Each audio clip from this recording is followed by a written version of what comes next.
പ്രിയമുള്ളവരെ, എല്ലാവർക്കും നമസ്കാരം. നിങ്ങളെവരെയും AR പബ്ലിക് മീഡിയയുടെ പുതിയൊരു വീഡിയോയിലേക്ക് സ്വാഗതം ചെയ്യുന്നു.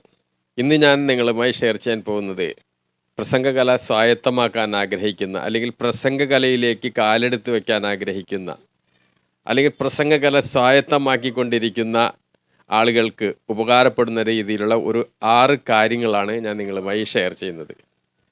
നമുക്കറിയാം, പ്രസംഗകല എന്ന് പറയുന്നത് മറ്റുള്ള ഏത് ഒരു കലയെ പോലെ തന്നെ ഒരു കലയാണ് പ്രസംഗകല. ഏതൊരു കലയായിരുന്നാലും നമുക്കത് സ്വായത്തമാക്കണമെങ്കിൽ അല്പം കുറച്ച് നമ്മൾ കഷ്ടപ്പെടേണ്ടിയിരിക്കുന്നു. ഏതൊരു കലയും നമുക്ക് സർവ്വസാധാരണമായിട്ട് നമുക്ക് സ്വായത്തമാക്കാൻ സാധിക്കുകയില്ല. പിന്നെ കുറേ ആളുകളൊക്കെ ജന്മസിദ്ധമായിട്ടുള്ള കഴിവ് കൊണ്ടൊക്കെ പ്രസംഗിക്കുന്നവരുണ്ട്. എന്നാൽ ജന്മസിദ്ധമായിട്ട് കിട്ടിയ കഴിവുകൊണ്ട് പ്രസംഗിക്കുകയാണെങ്കിൽ കൂടി പ്രസംഗത്തിൻ്റെ സ്ട്രക്ചറുകൾ, ഘടന, എല്ലാം മാതൃകയൊക്കെ മനസ്സിലാക്കിയിരിക്കേണ്ടത് ആവശ്യമാണ്. അപ്പോൾ പ്രസംഗകലയുമായി ബന്ധപ്പെട്ട് പ്രസംഗകലയിലേക്ക് കാലെടുത്ത് വയ്ക്കുന്ന ആളുകൾക്ക് ഉപകാരപ്പെടുന്ന ഒരു 6 കാര്യം ഞാൻ നിങ്ങളുമായി സംസാരിക്കാൻ ആഗ്രഹിക്കുകയാണ്. അതായത് ആദ്യമായിട്ട് വേണ്ടത്, ഒരു പ്രസംഗകല സ്വായത്തമാക്കാൻ ആഗ്രഹിക്കുന്ന ആളുകൾക്ക് വേണ്ടത് അതിനോട് താല്പര്യമുണ്ടായിരിക്കണമെന്നുള്ളതാണ്. ഏറ്റവും പ്രധാനപ്പെട്ട ഒരു വിഷയം എന്ന് പറയുന്നത്, നാം ഏതൊരു കാര്യം സ്വായത്തമാക്കണമെങ്കിലും അതിനോട് അടങ്ങാത്ത ആഗ്രഹമുണ്ടായിരിക്കണം. അതായത് ബേണിംഗ് ഡിസയർ, കത്തി ജ്വലിക്കുന്ന ആഗ്രഹമുണ്ടെങ്കിൽ മാത്രമാണ് നമ്മൾ ഉദ്ദേശിച്ച രീതിയിൽ നമ്മൾ ഏതൊരു സമയത്തിനുള്ളിൽ ഞാനത് സ്വായത്തമാക്കിയിരിക്കും എന്നൊരു കഠിനമായിട്ടുള്ള ഒരു ആഗ്രഹം, ഒരു താല്പര്യം നമുക്കതിന്മേലുണ്ടായിരിക്കണമെന്നുള്ളതാണ്. അപ്പോൾ ആദ്യമായിട്ട് നമുക്ക് വേണ്ടത് താല്പര്യമാണ്. അതേപോലെ തന്നെ പ്രധാനപ്പെട്ട ഒരു വിഷയമാണ് സന്നദ്ധത. ഒരു പ്രഭാഷകൻ എന്ന് പറയുന്നത് തന്നെ പ്രദർശിപ്പിക്കുകയാണ്.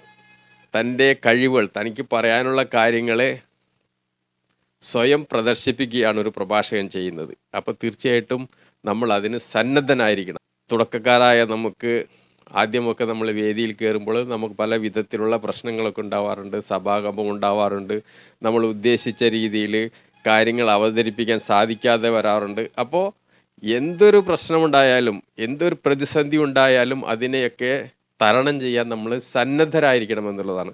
അതുപോലെ തന്നെ വേണ്ട ഒരു കാര്യമാണ് പരിശ്രമം ഉണ്ടായിരിക്കണം. അതായത് താല്പര്യമുണ്ട്, സന്നദ്ധനാണ്, പക്ഷേ അതിനു വേണ്ടിയുള്ള പരിശ്രമം നമ്മുടെ ഭാഗത്തു നിന്നില്ല എങ്കിൽ ഒരിക്കലും നമുക്ക് ആ കലയിൽ മുന്നേറാൻ സാധിക്കുകയില്ല.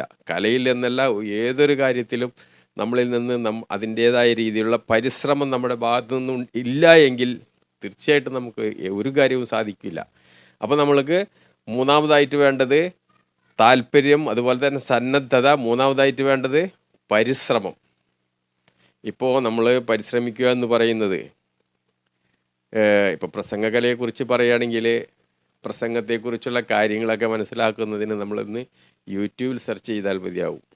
യൂട്യൂബിൽ നിന്ന് കിട്ടുന്ന നല്ല നല്ല പ്രസംഗങ്ങളൊക്കെ കേൾക്കുക, ഒന്ന് നമ്മൾ പറഞ്ഞു നോക്കുക.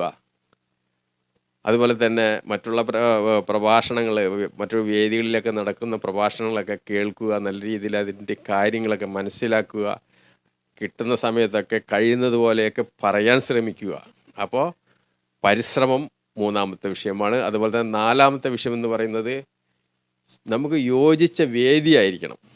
എല്ലാ വേദിയിലും നമ്മൾ കയറി ഇടപെടാൻ പാടില്ല എന്നുള്ളതാണ്. അതായത് നമ്മൾ തുടക്കക്കാരാണ്, അപ്പോൾ നമ്മൾക്ക് യോജിച്ച വേദിയാണ്. കുറച്ച് ആളുകളൊക്കെ കൂടുന്നൊരു വേദിയാണ്, അല്ലെങ്കിൽ കുറച്ചാളുകൾ കൂടുന്ന ഒരു പരിപാടിയൊക്കെ ആണെങ്കിൽ അവിടെ നമുക്ക് 2 വാക്ക് പറയാൻ അവസരം കിട്ടിക്കഴിഞ്ഞാൽ തീർച്ചയായിട്ടും അത് ഏറ്റെടുത്ത് നമ്മളെ കൊണ്ട് കഴിയുന്ന രീതിയിലൊക്കെ അത് ചെയ്യുക എന്നുള്ളതുപോലെ. അതുപോലെ തന്നെ വിഷയം കൂടെ, അഞ്ചാമതായിട്ട് നമുക്ക് വിഷയം നമ്മൾ തിരഞ്ഞെടുക്കുമ്പോൾ നമുക്ക് യോജിച്ച വിഷയമായിരിക്കണം. അതായത് നമ്മൾ തൊഴിൽ ചെയ്യുന്ന മേഖല, അല്ലെങ്കിൽ നമ്മുടെ അറിവിൽ ഉൾപ്പെട്ട കാര്യങ്ങളൊക്കെ ആണെങ്കിൽ തീർച്ചയായിട്ടും നമുക്ക് കുറച്ച് കാര്യങ്ങളൊക്കെ നമുക്ക് പറയാൻ സാധിക്കും. അപ്പോൾ അഞ്ചാമതായിട്ട് ഞാൻ പറഞ്ഞത് യോജിച്ച വിഷയം തിരഞ്ഞെടുക്കുക എന്നുള്ളതാണ്. അതുപോലെ തന്നെ സ്ട്രക്ചറുകൾ മനസ്സിലാക്കിയിരിക്കുക. അതായത് പല പ്രസംഗങ്ങളും പല രീതിയിലാണ്. അതായത് സ്വാഗത പ്രസംഗം പോലെയല്ല ഉദ്ഘാടന പ്രസംഗം, ഉദ്ഘാടന പ്രസംഗം പോലെയല്ല അധ്യക്ഷ പ്രസംഗം, അധ്യക്ഷ പ്രസംഗം പോലെയല്ല ആശംസാ പ്രസംഗം, ആശംസാ പ്രസംഗം പോലെയല്ല നന്ദി പ്രസംഗം. ഓരോ പ്രസംഗത്തിനും അതിൻ്റേതായിട്ടുള്ള സ്ട്രക്ചറുകളുണ്ട്, ഓരോ ഘടനകളുണ്ട്. അപ്പോൾ ഈ പ്രസംഗങ്ങളുടെയൊക്കെ നമ്മൾ ഘടനകൾ മനസ്സിലാക്കുക എന്നുള്ളതാണ്. അപ്പോൾ അങ്ങനെ അത് മനസ്സിലാക്കുന്നതിന് ഇന്ന് പല വഴികളുമുണ്ട്. പല പ്രസംഗ പരിശീലന ക്ലാസ്സുകൾ നടക്കുന്നുണ്ട്. അല്ലെങ്കിൽ യൂട്യൂബിൽ നിന്ന് തന്നെ നമുക്ക് സെർച്ച് ചെയ്താൽ കിട്ടുന്നതാണ്. അപ്പോൾ ഓരോ പ്രസംഗങ്ങളുടെയും സ്ട്രക്ചറുകൾ മനസ്സിലാക്കിയിരിക്കുക.